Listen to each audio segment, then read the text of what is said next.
তারা আর অধিকার করার জন্য পর্যায়ে বক্তব্য রাখবেন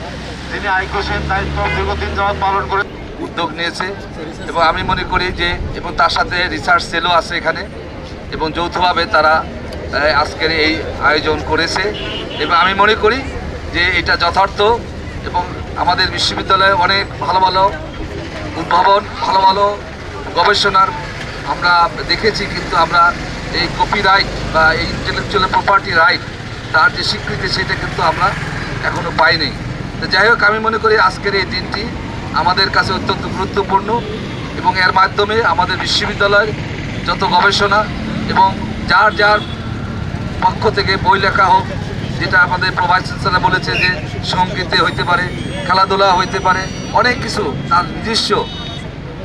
যে বিষয়গুলো আছে সেগুলো যদি আমরা ইনোভেটিভ হয় এবং ক্রিয়েটিভিটি যদি হয় তাহলে আমার মনে হয় এইটা আমরা এই যে ইন্টেলেকচুয়াল প্রপার্টি রাইটের একটা সংস্থাও আছে তারা তাদের একটা সুশৃঙ্খল নিয়ম নীতিমালার মাধ্যমে